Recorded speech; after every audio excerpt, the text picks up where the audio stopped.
नमस्कार विद्यार्थी मित्रांनो, स्वागत आहे तुमचं श्री विज्ञान गुरुकुल या यूट्यूब चॅनलवरती. आज आपण जनरल प्रॉपर्टी वॉटरच्या बघणार आहोत. मागच्या व्हिडिओमध्ये आपण 7व्या प्रॉपर्टीपर्यंत होतं. आज आपण 8वी प्रॉपर्टी बघणार आहोत. Due to these it acts on thermal buffer. Water हे थर्मल बफर म्हणून वर्क करतं. थर्मल बफर म्हणजे काय? तर बघा, थर्मल बफर म्हणजे समजा उष्णता जर जास्त झाली तर ते काय करतं, उष्णता शोषून घेतं आणि तिथली जी उष्णता आहे, जी हीट आहे, ती हीट काय करतं, मेंटेन ठेवतं. त्याच्यानंतर जर तिथं थंडावा जर आला किंवा थंडपणा जर जास्त वाढला तर काय होणार, तिथं वॉटर ही उष्णता काय करतं, रिलीज करतं आणि तिथं टेम्परेचर मेंटेन ठेवतं.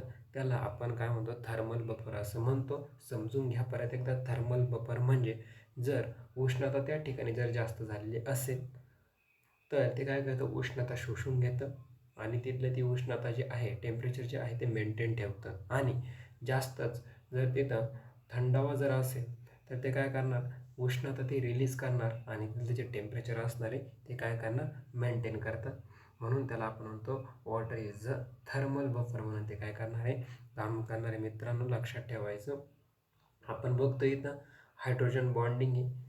हायड्रोजन आणि वॉटरमध्ये हायड्रोजन आणि ऑक्सिजनमध्ये आपल्याला बॉन्ड दिसतोय, त्याला आपण हायड्रोजन बॉन्ड असे म्हणतो. लक्षात ठेवायचं. म्हणून याच्यामध्ये कोणता बॉन्ड असतो, ऑक्सिजन आणि हायड्रोजनमध्ये हायड्रोजन बॉन्ड हा असतो.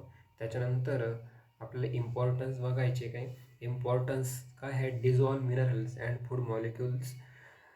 वॉटरमध्ये मिनरल्स आणि फूड मॉलिक्युल हे काय होतात, डिझॉल्व होतात. त्याच्यानंतर help in transport inside the plant. ते काय करतं, inside the plants. Inside the plants म्हणजे काय, प्लांटच्या आतमध्ये ते ट्रान्सपोर्ट मीडियम म्हणून काम करतं. ट्रान्सपोर्ट मीडियम म्हणजे काय, ट्रान्सपोर्ट म्हणजे काय, वॉटर जमिनीमधून रूटद्वारे मिनरल्स वगैरे घेणार, त्याच्यानंतर ते लीफपर्यंत पोहोचवणार, ट्रान्सफर करणार. त्याला आपण म्हणतो ट्रान्सपोर्ट इनसाइड द प्लांट. प्लांटमध्ये ट्रान्सपोर्टिंग मीडियम म्हणून ते काम करणार आहे. Medium for biochemical reaction. Biochemical रिॲक्शनमध्ये मीडियम म्हणून काम करणार आहे. त्याच्यानंतर रॉ मटेरियल फॉर फोटोसिंथेसिस. फोटोसिंथेसिससाठी ते रॉ मटेरियल म्हणून काम करतं. हे इम्पॉर्टन्स आहे वॉटरचे. ही इम्पॉर्टन्स लक्षात ठेवायची मित्रांनो. पेपरला आले तर तुम्हाला लिहिता आले पाहिजे. बघा, त्याच्यानंतर आपल्याला बघायचं जे वॉटर आहे, वॉटरच्या काही फिजिकल प्रॉपर्टी आपण बघणार आहे. आता त्याच्यामध्ये water molecule have a good adhesive and cohesive force of attraction. Water मॉलिक्यूलमध्ये गुड अधेझिव्ह आणि कोएझिव्ह फोर्स असतो. अधेझिव्ह फोर्स म्हणजे काय, तर अधेझिव्ह फोर्स म्हणजे डिफरंट मॉलिक्यूलमध्ये लागणारा फोर्स. वॉटरचे मॉलिक्यूल आणि जर एखादे डिफरंट मॉलिक्यूल आले तर त्यांच्यामध्ये जो फोर्स तयार होतो त्याला आपण अधेझिव्ह फोर्स म्हणतो.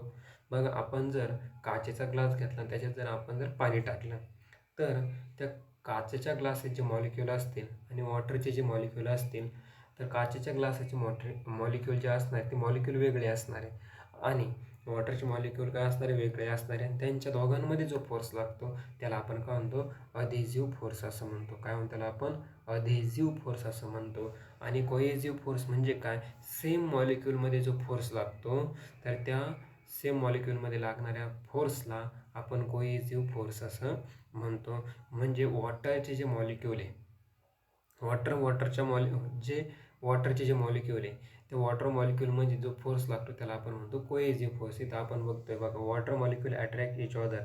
हा एक वॉटरचा मॉलिक्यूल असेल, हा एक असेल, ही मॉलिक्यूल आहे, हे काय करतात, एकमेकांकडे काय करतात, अट्रॅक्ट करतात आणि त्यांच्यामध्ये जो फोर्स लागतो अट्रॅक्ट करताना त्याला आपण काय म्हणतो, कोएझिव्ह फोर्स असं म्हणतो.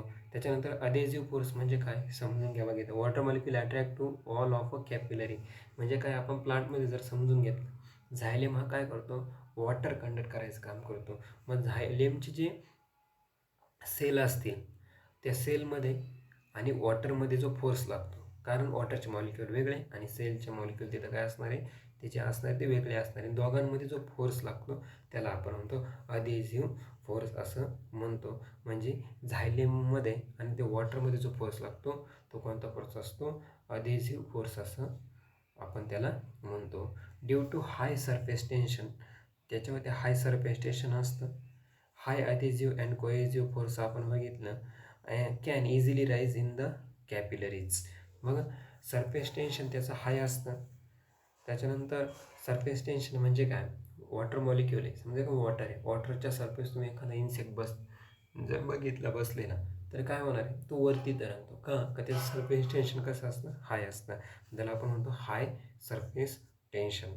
त्याच्यानंतर it is there for significant molecule connect physical world and biological process. जे सिग्निफिकंट मॉलिक्यूल असतात दॅट कनेक्टिंग फिजिकल वर्ल्ड आणि बायोलॉजिकल प्रोसेस ते काय असतात, कनेक्ट असतात. बघा खाली काही आपल्याला प्रॅक्टिस क्वेश्चन दिले, ते प्रॅक्टिस क्वेश्चन आपण बघणार आहोत. MCQ दिले, आन्सर्स दिले आपल्याला. MCQ बघा, when property water makes it an excellent solvent polarity.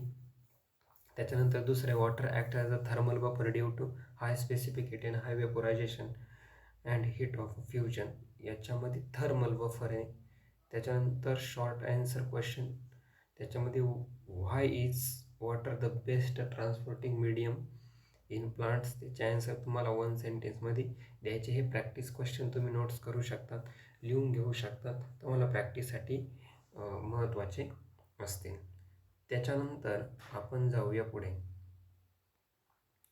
6 water absorbing organ route. बघा मित्रांनो, हा टॉपिक आपण नेक्स्ट व्हिडिओमध्ये घेणार आहे. तोपर्यंत आपण इथं थांबूया. तुम्हाला जर व्हिडिओ आवडलेला असेल तर लाईक करा, चॅनलला सबस्क्राईब करा आणि शेअर करा.